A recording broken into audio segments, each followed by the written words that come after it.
Have you made the switch to Knix? Millions of women have made the switch to the revolutionary period underwear from Knix. That's Knix. Period panties from Knix are like no other, making them the #1 leak-proof underwear brand in North America. They're comfy, stylish, and absorbent, perfect for period protection from your lightest to your heaviest days. They look, feel, and machine wash just like regular underwear, but feature incognito protection that has you covered. You can shop sizes from extra small to 4XL. Choose from all kinds of colors, prints, and different styles, from bikinis to boy shorts, thongs to high-rise. You've got to try Knix. See why millions are ditching disposable, wasteful period products and have switched to Knix. Go to knix.com and get 15% off with promo code TRY15.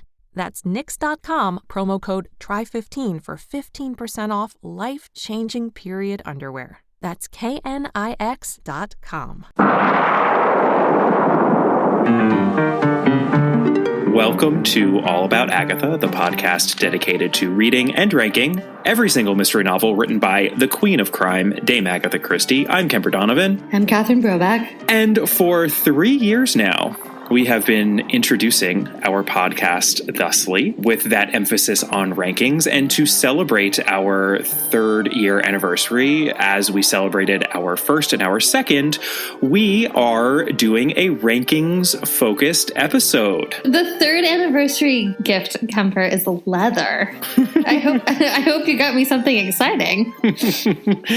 Yeah, so we have been doing this podcast for 3 years now, and over the course of the last year covered another 10 titles. Interestingly, Catherine, I was looking at this, and in our first year we covered 15 titles.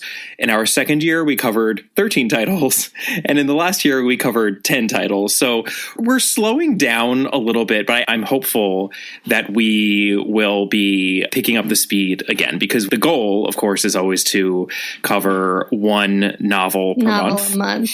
Yeah, so that we would be... Well, I'll also note that we were a little overeager the first year, and we're trying to do a novel every 3 weeks. And it turned out that was a lot. This is true. I think that we actually even covered The Secret Adversary, Christie's second novel, immediately after The Mysterious Affair at Styles, because at the beginning of this endeavor, we were thinking we would just cover all of the novels. I don't know, once a week. That's just crazy. But we were poor judges of the amount of time it takes to record a podcast. Well, and and we should note, actually, because if you are listening to this podcast episode, you are a dedicated listener and you perhaps care the regularity and frequency with which we post our podcast episodes. And we had fallen into a pattern of publishing 2 to 3 short story episodes between novels, which would give us our 1 novel per month rate if we were publishing every week. And moving forward, we are, I wouldn't say running out of short stories, but we certainly don't have as many of the short stories left as we did at the beginning of this endeavor. So we are moving, just as an FYI, into a little bit more of a bi-weekly schedule with bonus episodes peppered in here and there. We will still be posting a novel episode every month, if all goes well, and then at least 1 short story episode in between, which would be more of a bi-weekly or once every 2 weeks. I'm always confused if bi-weekly means once every 2 weeks or twice a week, and I kind of think it could mean either. So just to be clear, once every 2 weeks, sort of a pattern. And we'll try to add in, some shorter episodes, maybe some talk about, slightly different topics like adaptations, things of that nature. We should note, as we often do, that we, of course, also run a Patreon site. And if you are itching for more content, if bi-weekly is just not enough for you and you have not yet subscribed to our Patreon site, you can always do so at www.patreon.com/allaboutagatha. Part of what we're running into is that some of the stories left, they're not well suited to a full podcast format. Do you think that's fair to say, Kemper? I think, yeah, they're not well suited to our mystery puzzle breakdown that we use. And we still, as you know, shoehorn many of Christie's thriller adventure stories into that breakdown and manage to make full podcast episodes out of them. But there are some stories, especially within the Hound of Death collection, that it would just be a little bit too much of a stretch. So those are stories that most likely we will eventually cover on our Patreon site at some point, but not anytime soon, I would say, because we do have so many short stories yet to come. With that in mind, let's dive into the current state of our rankings. And Catherine and I were just chatting a little bit before we recorded, as we sometimes do. And as we remember it in our rankings episode last year, we had quite a lot of changes to make. Right. I think there was a lot of rejiggering that was going on. And I suspect, although I may be mistaken, that we won't have as much of that rejiggering to do this year. Let us see if that is the case. And I should say also, what we will do is upload a grid of our rankings as we did last year, concurrent with the posting of this episode, because it can be a little confusing merely listening to this. This is one episode where a visual aid helps. So feel free to go on to any of our social media accounts to view them. And I usually leave that for the end of the episode, but since I'm referencing it now, I will say it now. You can find the grid on our Facebook page, which is All About Agatha. You can find it on our Twitter account, All About the Dame. And you can also find it on our Instagram account at All About Agatha. So yeah, I think it makes sense to start with the top and work our way down. Let's just start with our... Wait, you don't want to save the best for last? You're really going for like an anti-climax here, Kemper. I know, but I also want to make sure that there's the most chatter about the best titles. So I want to... Fair enough. I like talking about how much I love Christie. So just starting with the top five, we have Five Little Pigs and Then There Were None, tied in first place for 43 out of 50 points. Followed by The Murder of Roger Ackroyd at 38 points, followed by Murder on the Orient Express and The Hollow, tied at 35 points, but we have decided to put Murder on the Orient Express in fourth place and The Hollow in fifth place, and we did decide to put Five Little Pigs in the number one spot, even though it did technically tie with And Then There Were None. I don't know about you, Catherine, I feel really good about this top five. Yeah, I really don't have a change. Maybe I can nitpick a little bit about how points were allocated, but as far as how they're ranked, even the two ties, I wouldn't change it at all. Yeah, I wouldn't either. I love the fact that Five Little Pigs and Then There Were None are tied because they're both superlative, and I especially love that we're giving Five Little Pigs the respect and honor that it deserves. I think that most Christie fans, as opposed to casual Christie readers, would agree with us there. I mean, listen, you're talking to a Five Little Pigs diehard. I am preaching to the proverbial choir. You are, yes. So very, very happy with that. You know, I think as we said on the original podcast, the only thing that Five Little Pigs could have done would be tragically disappoint me. And since it didn't do that, it was a blessing for it to be a number one for me. Yeah. And then Murder of Roger Ackroyd, I love the fact that it's in our number three spot. And I think it should always be extremely high up, even though it doesn't get referenced so much because it is so special and it does something very specific and brilliant. And it's funny, I just recently read a little blurb because Malcolm Gladwell has a new book out. So of course he's doing press everywhere because he can do press everywhere. And he referenced The Murder of Roger Ackroyd as a formative experience reading it when he was a child. It sort of showed him for the first time what a narrative can do. And I love that because I think he's right. And that's why The Murder of Roger Ackroyd deserves to be in number three. Yeah, I agree with that. I mean, the more interesting thing in this top five to me is that The Hollow is actually the one that ends up tied with Murder of Roger Ackroyd were it not for its deductions. Yeah, I kind of think that's fair. I mean, I think The Hollow is a brilliantly written book. Yes. It's not necessarily as brilliantly constructed and conceived as And Then There Were None and Five Little Pigs and The Murder of Roger Ackroyd, but it's so brilliantly written that I think for sheer execution, were it not for its horrific anti-Semitism riddled throughout, I think it would be up there. And you know what? Tying with Murder on the Orient Express is not so bad. Well, no, and also The Hollow by far has the lowest mechanics rating of even the top 10. Yeah. Well, even of the top 10. Even in the top 10. You're right. Yeah, at 6. A 6 out of 10. It's true. And all the other top 4s are 9s, except for The Murder of Roger Ackroyd, which is our only 10 out of 10 that we've ever given for plot mechanics. And fair enough. No, I agree with that. I also love the fact that now moving on to 6 through 10, our next title down is Death on the Nile, because that's a title that we were hard on initially, and then we adjusted it upward majorly in our last State of the Rankings episode. And we come back to that novel so often. I think about that novel so often. It really has stuck with me. I do think it is one of Christie's finest. And I think that 6th on this list is warranted. Yeah, I agree. One note before we move on to the top 5 is that we've only given 3 10s, period. Mm-hmm. And no 2 10s for any single novel, but we gave Five Little Pigs a 10 for the characters. We gave, and then there were none, 10 for setting and tone, and we gave Murder of Roger Ackroyd a 10 for mechanics. And that's the top 3, and I think that that is extremely accurate, actually. Yeah, me too.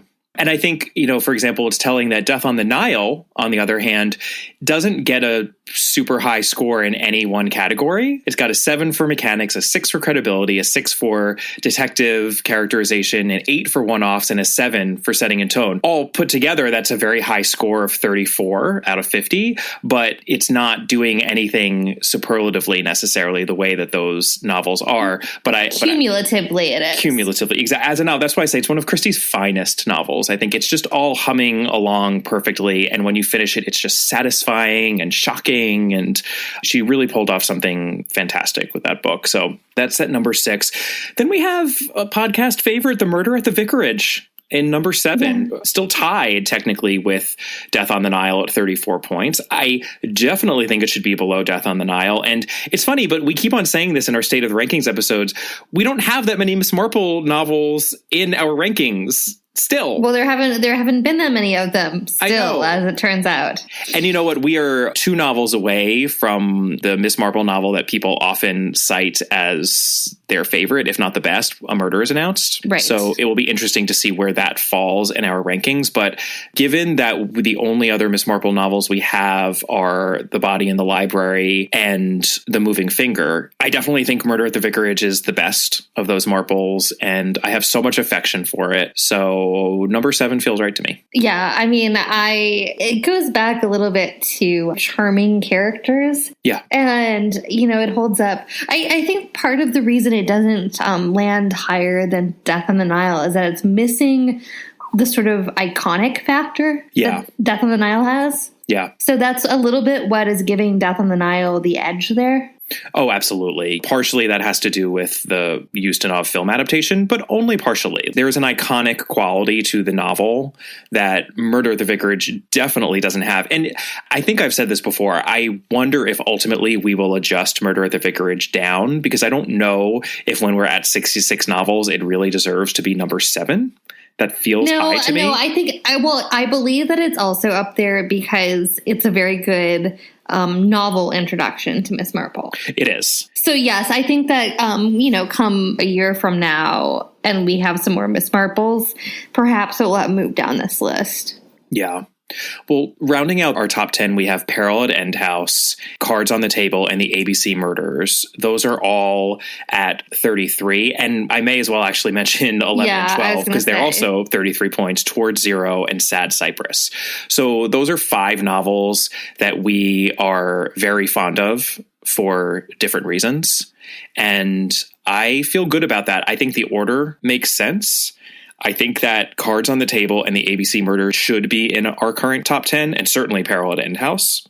Mm-hmm. And I don't feel as strongly about Towards Zero and Sad Cypress being in the top 10, but I do think they are incredibly strong novels, and I'm glad that they're up there. Yeah, I don't really have any changes. I mean, I think that Peril at End House, if we were to change like the individual ratings within that, I might shake them up a little bit. But I think ultimately the spot that it's in is correct. I mean, the only change I guess that I would have is where Towards Zero and Sad Cypress rank and if they should be flipped. You know what? I actually think they should be flipped. I totally agree with that. Because you know why? We had a long discussion about this when we did Towards Zero. And I think that all the things that we said in that episode were valid. However, I believe that we come back to discussing Sad Cypress more than we come back to discussing Towards Zero. And if they have the same ranking and we're just deciding which one is more meaningful to our ongoing conversation, then I think Sad Cypress has the upper hand. I completely agree. And it's funny, I was actually talking about the podcast to a friend of mine who listens to the podcast, and N or M is one of her favorite titles, and she had just listened to our episode, and she was like, "Oh, it's such a shame that you don't really like that one."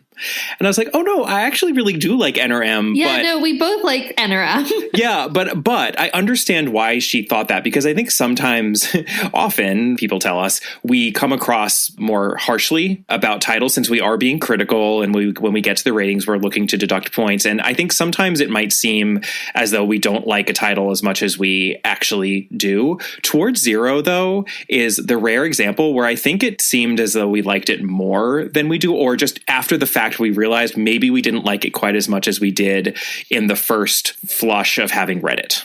I think it's a very good read. Yeah. And I think that I have more nitpicks in a weird way about Sad Cypress. But again, I feel like if I'm going to think about one a lot, it's probably going to be Sad Cypress. It's going to be Sad Cypress, and I think a lot of that comes down to character. It just has better characters. And tone, and the fact that she's experimenting in an interesting way. Right, structurally. With the narrative. Yeah. Yep. And it's only a 1-point difference, but I'm happy to see that we did give Sad Cypress the edge, both in terms of one-off characters and setting and tone, an 8 over a 7. And I think that that's what makes the difference. So I have changed the order there. So we now have Sad Cypress in 11th place and Towards Zero in 12th. So now we're getting to the first title that I might like to actually shift a little bit. Because 13th, we have Appointment with Death, and it is a wonderful title. I wouldn't say affection for Appointment with Death, but it is memorable. Right underneath that, we have Evil Under the Sun and 3-Act Tragedy, which are tied with Appointment with Death for 32 points. And to my mind now, there's no question that Evil Under the Sun and 3-Act Tragedy are better books than Appointment with Death. Appointment with Death and Evil Under the Sun, I certainly feel okay with switching. I might still put Appointment with Death above 3-Act Tragedy, but I can be argued to put it below. Yeah, I just think that 3-Act Tragedy is so brilliant. One of podcast friend and Poirot continuation author Sophie Hannah's favorites. She definitely feels that that is one of Christie's unsung brilliant titles because of the obfuscation that she's providing there with the dress rehearsal murder. Right, and it is very clever. It's very clever, and I think that even though I wouldn't say that the characters in 3-Act Tragedy get under my skin as much as the characters in, say, Sad Cypress and Death on the Nile, I do remember that novel very well. And it has been a long time since we've read it. And I remember Sir Charles, and I remember Egg, Lytton Gore. I remember the clever plotting, but I also remember the interplay of the characters. And also, Catherine, let us not forget, 3-Act Tragedy is the only novel to feature Mr. Satterthwaite. Mr. Satterthwaite. So for that alone. You know what? You're totally right. For that alone. I knew that I would get you on that one. No, I know. I know. Our beloved Mr. Satterthwaite showing up is definitely enough for me to move it up. Yeah. All right. Okay, so Evil Under the Sun is now in 13th place. Then 3-Act Tragedy is in 14th place, and Appointment with Death is in 15th place. Lord Edward Dies is in 16th at 31 points, so it's 1 point lower than those three. If I had my way, I would put Lord Edward Dies above all three of those novels. I would put it above 3-Act Tragedy. But Catherine, I know, still holds a grudge against Jane Wilkinson. So. I mean, a girl has to have her nemesis. You know what? I think I should probably take what I can get and be happy that Lord Edward Dies is in 16th place, because that's still not shabby. I do think it almost should be in that same grouping. And it's a little bit weird that it's at 1 point under them. Like, if they're all going to be tied, it almost feels as though they should all be grouped together. But I also am not going to argue for that because of, my grudge. Hey, I would agree to that. Bump it up to a 32. I totally agree. Yeah. But leave the order the same. Mm-hmm, yeah. I'm Mr. Burnsing my hands right now. Excellent. This is phase 1 in my ultimate goal of shooting Lord Edward Dies to the top, to number 1. No, it's like such a terrible, terrible scheme you have going here. I mean, I would say that I don't think there's any reason for the setting and tone ranking of Lord Edward Dies to be lower than those 3 novels. We gave setting and tone a 7 for Evil Under the Sun, 3-Act Tragedy, An Appointment with Death, and a 6 for Lord Edward Dies. I would be happy putting that at a 7. Yeah, that's okay. I mean, I think that the others have more memorable settings, but... Or we could take away 1 deduction because Lord Edward Dies does have 4 deductions. I was actually going to suggest that. I was like, it seems like that might have been a little heavy. I think that was probably a little heavy, as evidenced by the fact that I can't even quite remember why we gave it that many deductions. There must have been a pretty good reason because we generally, it's pretty harsh compared to a lot of things. I think that there were some egregious anti-Semitic asides. Isn't Lord Edward Dies the novel that has the character named Rachel whose long nose quivers with emotion? And I think there were a couple of those instances. Oh, and of course it is also the novel that features near overt homophobia. Yes. I think that's the primary reason because there's the houseboy. Yes, the Adonis valet. Yes. Mm-hmm. Yeah. And the sadistic Lord Edgware, who keeps his beautiful valet and clearly does despicable things to him. I mean, not great. Yeah, but I think 3 is enough for that. So fair enough. We'll leave the 6 for setting and tone. We'll knock it down to 3. Give it 32 points. Keep it in 16th place. And next year it'll be number 2. Excellent. No.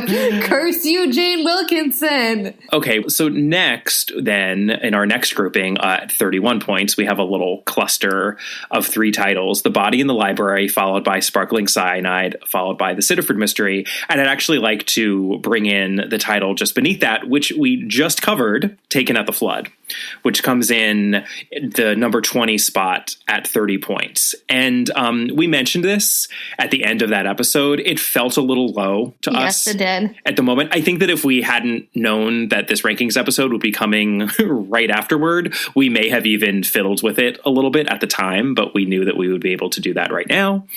So here's the thing. I think it's ridiculous for Taken at the Flood to be below The Sitterford Mystery. Yeah. I like The Sitterford Mystery personally, but... I do too. We clearly have a lot of affection for The Sitterford Mystery, but it keeps on falling each time we do these rankings episodes. And I think that that is fair because it is a perfectly fine early Christie novel. It has a good mystery and good characters. But not only is there nothing iconic about it, I would argue there's not even anything superlative about it. And as we add Christie titles to this list, they just keep rising above it. And that doesn't mean that we don't like it. But I think that she's doing everything well in The Sitterford Mystery, but she's not necessarily doing anything all that interesting in The Sitterford Mystery. Whereas in Taken at the Flood, there's a lot going on there. It's post-war setting. Even just the mystery itself is pretty complicated, but it all resolves very pleasingly. With that ending that you could read as being pitch dark and kind of commenting on the state of England after the war.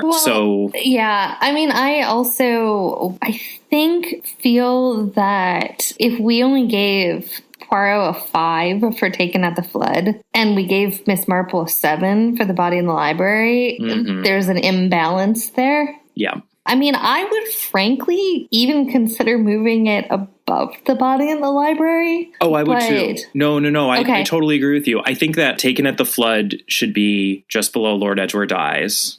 And then... Yeah. Body in the Library. You know, I would actually... Here's move Sparkling Cyanide up. Yeah. I would do Taken at the Flood, Sparkling Cyanide, The Body in the Library, The Sitterford Mystery.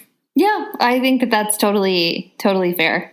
Because Sparkling Cyanide, it hasn't been that long since we read it, but we reference it all the time. The characters are excellent. There's a lot in there to chew on. I just think it's a title to be celebrated. And it sounds as though we don't like The Body in the Library. We do. Yeah, I like The Body in the Library, and it has like a very creepy plot. It does. No, it's fantastic. Yeah, the duality of, oh, isn't this a fun adventure that Dolly Bantry and Miss Marple are going on? And then, this teenager's corpse is being used as I know, it's horrifying. Yeah, as a decoy. It is. So, again, though, we're still top 20 here. So this is just rejiggering by a space or two. So, all right, let's reorder these. If we're going to put Taken at the Flood in 17th place below Lord Edgeworth Dies, I think that you're right, that I think the 5 for Poirot is probably a little bit low. If we up that to a 7, that puts it at 32. Then we can just reorder these other 3, right? So we'll put Sparkling Cyanide in 18th place, and The Body in the Library in 19th place, and The Sittaford Mystery in 20th place. Cool? Yep. All right, so now we're kind of in the lower half of our rankings because we're getting into 21 through 38. I actually think we're in good shape here as well. Let's take the next 3, which all come in at 28 points. We've got 1, 2, Buckle My Shoe, The Secret Adversary, and podcast favorite, The Man in the Brown Suit. I'm actually okay with where all 3 of those are.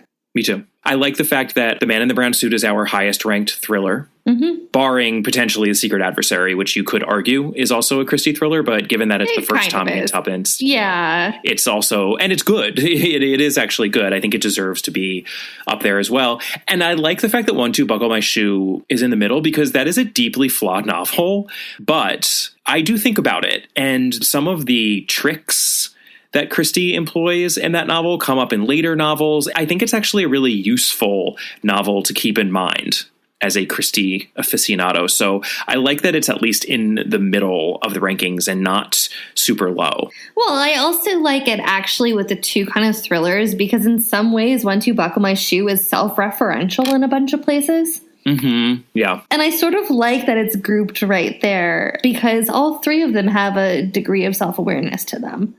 All right, we then have 3 titles grouped together at 27 points. That would be Death in the Clouds, followed by Hercule Poirot's Christmas, followed by NRM. You know what? Given that we were just talking about how much we liked NRM, I might put NRM above Death in the Clouds and Hercule Poirot's Christmas.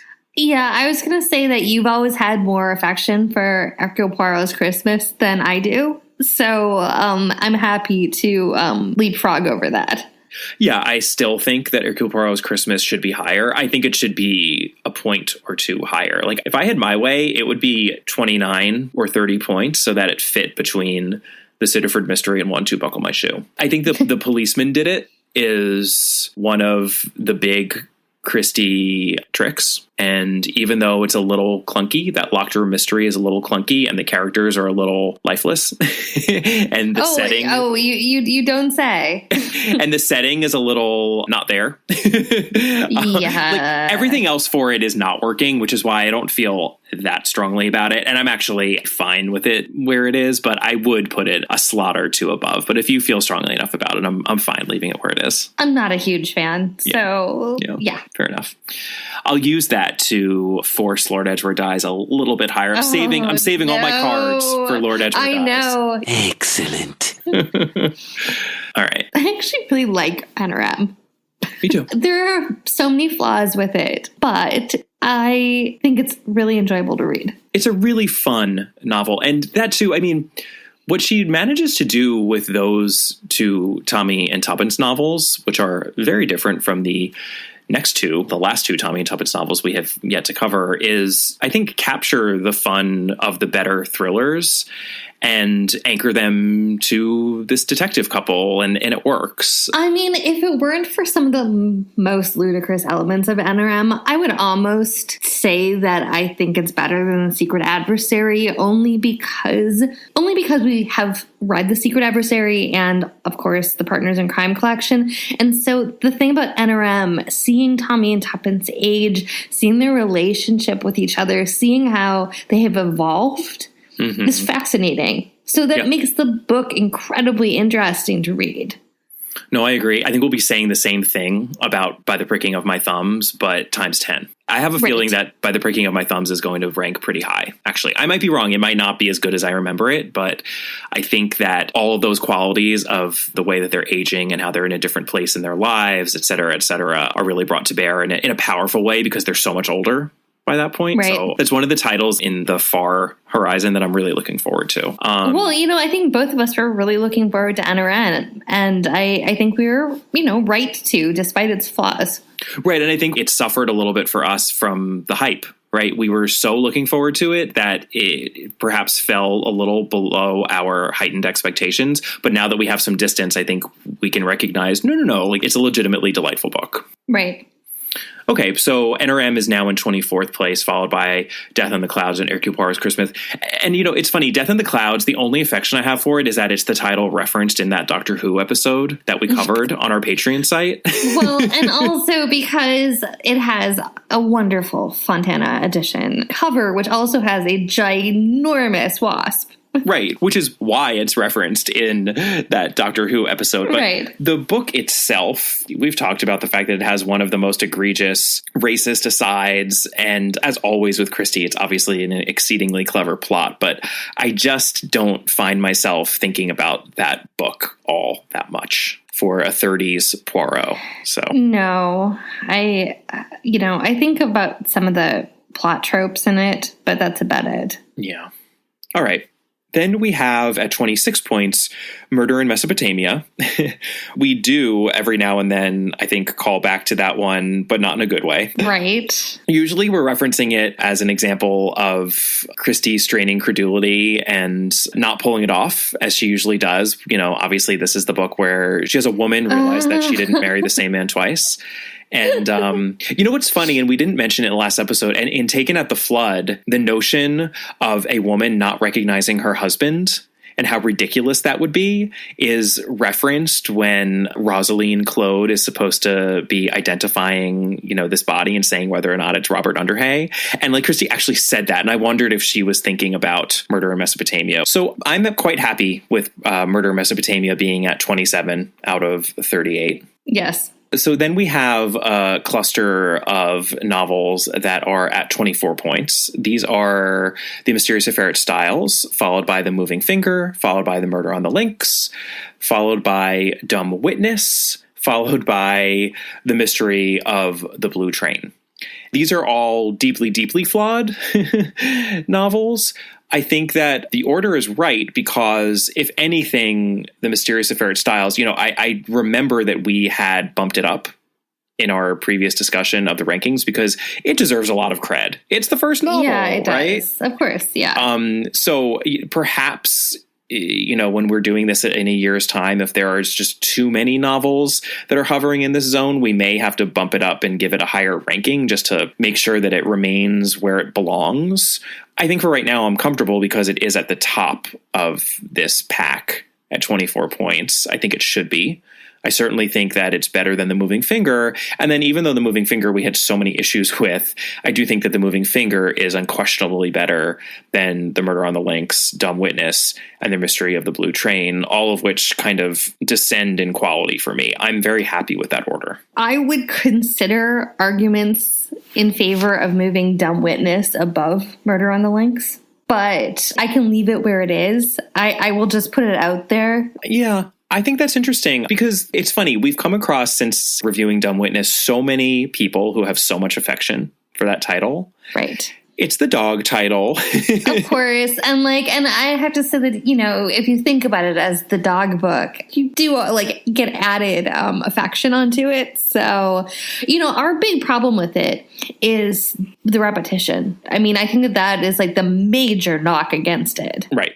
No, that is. Here's the thing. I don't want to particularly reread either of these novels, Dumb Witness or The Murder on the Links. Even given the repetition in Dumb Witness, however, I would unquestionably rather read Dumb Witness again right now than The Murder on the Links, because The Murder on the Links is dense and hard to get through. Not as hard to get through as some of the thrillers that we're about to cover that are at the bottom of the list, but for a puzzle mystery, it really is one of the worst. Again, just speaking relatively. So I think that's fair. Actually, let's switch them. I'm kind of suddenly happy about that for some reason. Me too. Me too. No, I think you're totally right. All right. So Dumb Witness in 30th place, followed by The Murder on the Links in 31st and The Mystery of the Blue Train in 32nd. I don't think we have any disagreement that that should be at the bottom of those titles with 24 points. No, and if we were being really fair to Agatha, we would probably just drop it to the very bottom altogether. I know. It's definitely not as bad as she thought it was. I think that has so much to do with the time at which she wrote it. And there's a ghost. And there's a ghost, yeah. So then we have Murder is Easy at 22 points, followed by Why Didn't They Ask Evans? That is one of the early thrillers at 21 points. The Seven Dials Mystery, also an early thriller at 20 points. Right. Death Comes as the End is 36th at 20 points. And our last two titles at 16 points are The Big Four, followed by, in dead last place, number 38, The Secret of Chimneys. Now we get back to the point where I've argued on every single one of these anniversary episodes that I firmly believe the Big Four deserve the last spot. And I firmly believe The Secret of Chimneys does. I believe that on every one of these anniversary episodes, Kemper, you always also welcome me to reread The Secret of Chimneys to create a more compelling argument. I do. And I've not taken you up on that, so. Yeah, and you know what? I'm going to use what strikes me as a pretty fair litmus test that I just used on Dumb Witness and The Murder on the Links. If right now someone put The Big Four and The Secret of Chimneys in front of me and said, you have to read one of those, there is no question I would be reading The Big Four. No question. Can I circle back to a point that we made at the beginning of this anniversary podcast? The Secret of Chimneys, I also believe we read in the string of novels that we read back to back to back, thinking that we could put out an episode every other week. And by the time we hit The Secret of Chimneys, so for all you loyal listeners, the reason we had to stop doing that was literally The Secret of Chimneys, because it broke our willpower. The Secret of Chimneys is why this is taking over 5 years. This podcast endeavor. No, it is. And so I think what my argument has been in the past, and what my argument still probably is that I actually am pretty sure The Secret of Chimneys is less bad than we think it is, because we just happened to read it as the last one in that slew of way overdoing the novel episodes. And so I think by the time we hit that, we were exhausted and wanted to throw the book across a room. And so I think in a different mindset, it might not be in that position. I'm not going to fight for it, but I mean, that is a better explanation as to why it sits there. And there is a very easy way to test this hypothesis, Catherine. I come back to me in a few years. That aside, that little quibble between us aside, I'm happy with the order here. We did not like Death Comes as the End. I was surprised by how much I didn't like Death Comes as the End. That, of course, is the novel set in ancient Egypt. And were you really surprised? I was, because I had definitely read it, and I didn't remember it being as hard to get through as it was upon my reread for the podcast. I was really surprised. I strongly feel it should be very low, so I'm happy with it being third to last. And The Seven Dials Mystery, Why Didn't They Ask Evans? I just think they're thrillers that didn't work all that well, so I think that they belong toward the bottom. And Murder is Easy is one of those titles that others have more affection for than we do. Murder is Easy has actually a lot more to recommend it than a lot of these bottom books do. It does. That's why it's not even like it's tied and we're just putting it ahead. It scored higher than the bottom 5 books. If Murder is Easy didn't have such a bananas ending, I would rank it higher than Mystery of the Blue Train. It's that Murder is Easy just, not to continue train metaphors, but it really goes off the rails. Yeah, it really does. Yeah, I don't know. I mean, I think it's close, right? Yeah. Perhaps in a year we could come back to that. I think there's an argument to be made about putting it above Mystery of the Blue Train, but it's not an argument that I feel particularly compelled about. So I think that we can leave it where it is. I'm happy happy with how little rejiggering we had to do this year, because I think that this list largely made sense, and now it's even a little bit better. Yeah, I think it gets honed every time. All right, well, that is our anniversary rankings episode. Happy 3-year anniversary, Catherine Brobeck. Happy leather anniversary to you, Kemper Donovan. I expect a pair of chaps in the mail. Oh, dear. Join us in our next episode for a Parker Pine short story. We will be covering The Oracle at Delphi, and our next novel episode after that will be Crooked House. Very excited for that creepy title. And in the meantime, I will just repeat what I already said earlier in the episode, but feel free to contact us. You can email us at allaboutthedame@gmail.com. You can find us on Twitter at allaboutthedame. Catherine is at Brobcat. Our Facebook page is All About Agatha, and our Instagram handle is at All About Agatha. And if you have made it to the end of this episode and you haven't rated or reviewed us, please do so, because you are a stalwart listener, and we would love to hear from you. And we will see you next time. Bye. Bye.